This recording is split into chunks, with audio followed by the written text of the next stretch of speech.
Good morning, class. Let us continue with the play, the one act play actually, Trifles by Suzanne Glaspell. In the last video, um, we uh, we had come across the point, an interesting development in this play, that is the county attorney and the sheriff. They are there at the crime scene, that is the murdered person John Wright's abandoned farmhouse. And this is the second day of the murder. And along with the sheriff and the attorney, there were two women, that is Mrs. Hall, who is Lewis Hall's wife, and Mrs. Peters, that is the sheriff's wife. They are also there. Meanwhile, what happens is, after talking for some time downstairs, the attorney and the sheriff, they again go to the bedroom upstairs, and from their discussion, these two women, they come to know that they are trying to they are trying to find out some motive, uh, some evidence to prove it concretely, that Mrs. Wright, the woman, the wife, has murdered her husband. Actually, they don't have any doubts regarding that, but in order to strengthen their claim, in order to make their claim strong, make their case very strong against her, they want some concrete evidence and as well as the motive. Now this point, that is, the men are upstairs in the room where in the bedroom actually, where last day they did find the dead body of Mr. John Wright. Now the body is taken away by the coroner. The wife is also in the custody in the town, and these four people, two women and two men, they are in the farmhouse at the crime scene now. Now when these men go upstairs again, the whatever happens downstairs, in the hall where these two women are there, from this point onwards, the plot of the play becomes intense, becomes very interesting, as far as our study of this play, our reading of this play as a feminist play.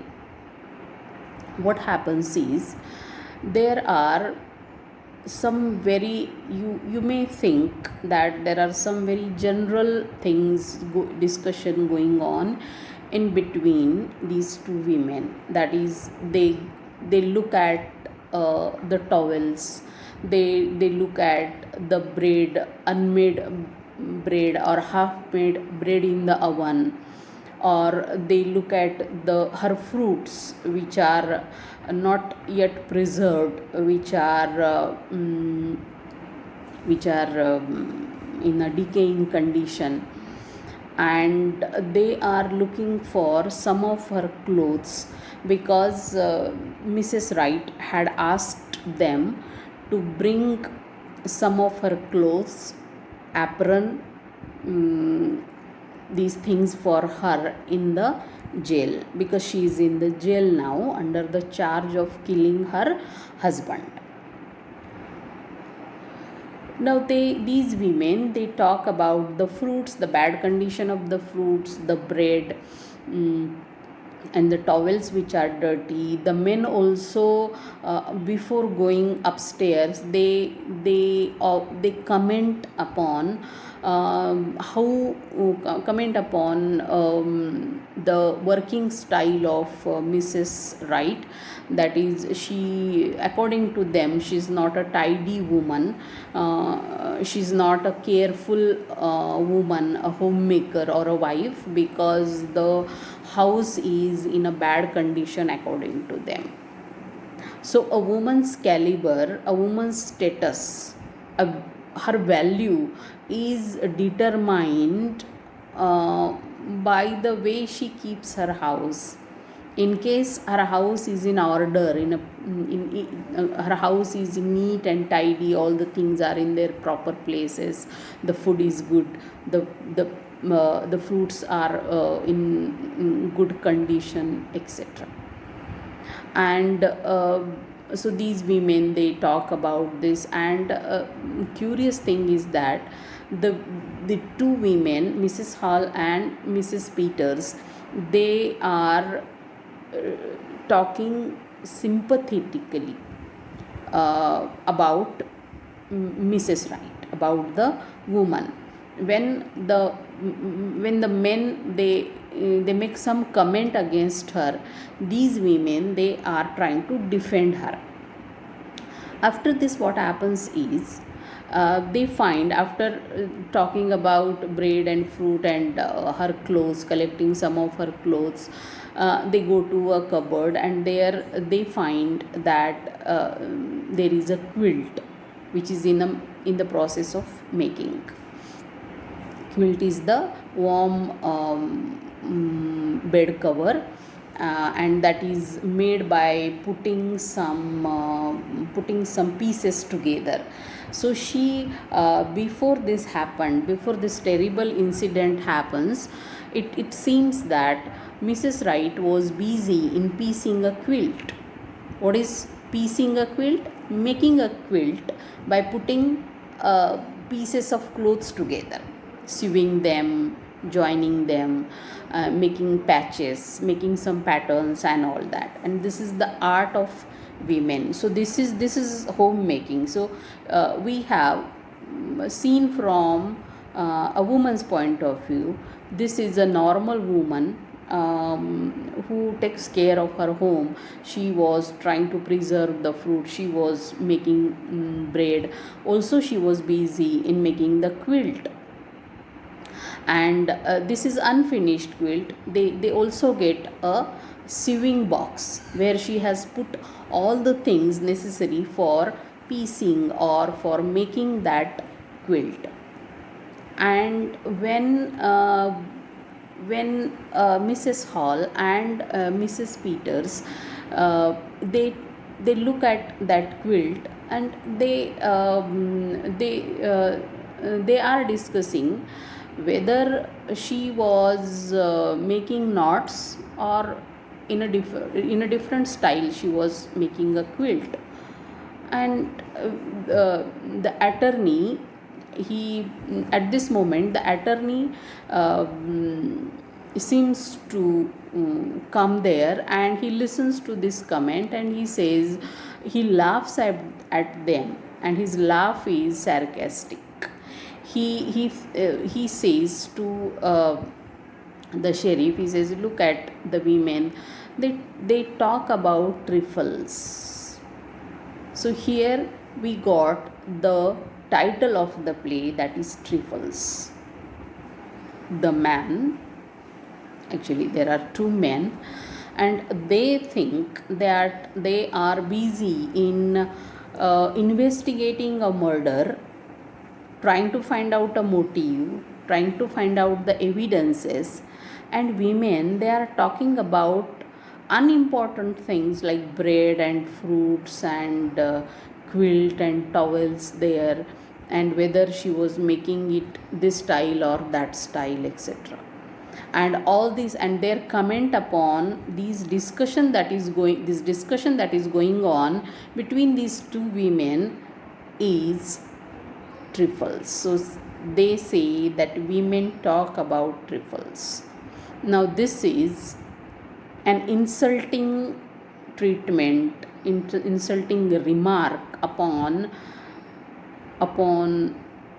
the status of women, upon the caliber of women, upon the way the women think. And this is known as gender discrimination. Whatever women think, whatever they talk, whatever they feel is a kind of trifle, that is unimportant. The things that women are concerned for, the thing women care for, are trifles, are unimportant, are not so important from men's point of view, from the patriarchal point of view, because women are inferior and their interests are also inferior like them. So this happens. And uh, mm, another interesting aspect of this situation is that Mrs. Hall, who is a farmer's wife, she gets angry. She does not like that the attorney and the sheriff, they are making such comments regarding Mrs. Wright or women in general. And Mrs. Peter tries to comfort her by saying that they are thinking about some important matters, some serious matters, because they are men, and that's why they disliked the women talking about such trivial things, such trifles like bread and clothes and fruits and making of the quilt, etc., etc. So this is again the difference between the thinking of these two women, Mrs. Hall and Mrs. Peters. One woman is protesting. She is talking against the comments offered by men, and another woman is there. She is sort of apologetic.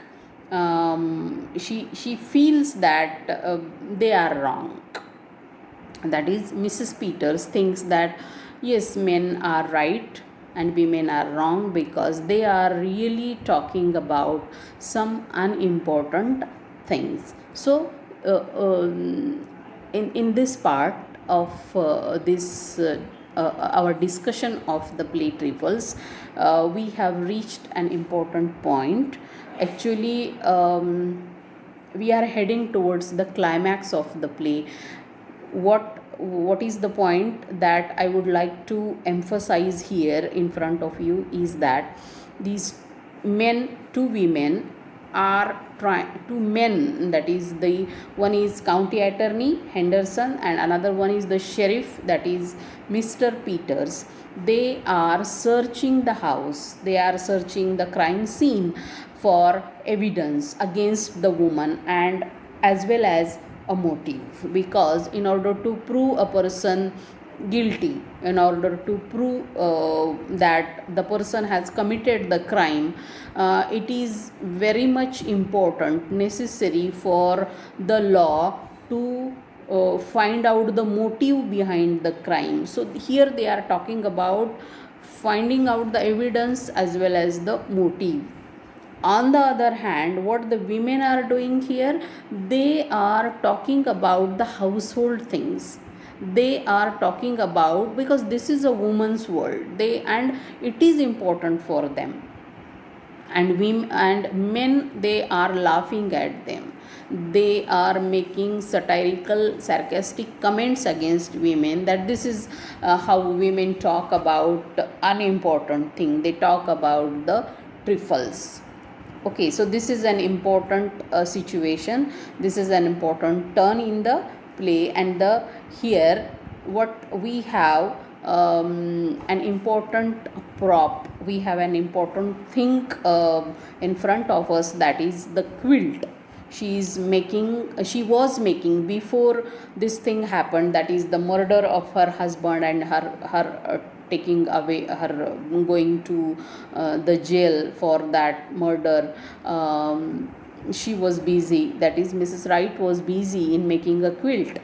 and these two women, they are talking about, they are looking at her sewing box, the things that are necessary for piecing the quilt. And so she was, before going away, she was busy in making a quilt. So what happens to this quilt, why this quilt is important, and whether the men get the evidence or the motive necessary for making their case strong against Mrs. Wright. And one important thing that we have come to know about is her character, that is Mrs. Wright's character. Her name before marriage, she is Minion Foster. Her former name is Minion Foster, and she is a very lively woman. She always wore pretty clothes, and she wanted to look good. Her appearance is always pleasant and all that. So she was a lively, enthusiastic girl. That is before coming there, that is 30 years back. Mrs. Hall tells Mrs. Peters that she was a very charming, beautiful, lively girl who used to sing in the choir. Choir is the group of singers that sing in the church. They sing at the masses, they sing the prayers there or the hymns there. So she was an attractive, enthusiastic, and social kind of girl. So we come to know this aspect of her character while Mrs. Hall and Mrs. Peters, they are looking at her house, they are looking at her things, and they are talking about her personality.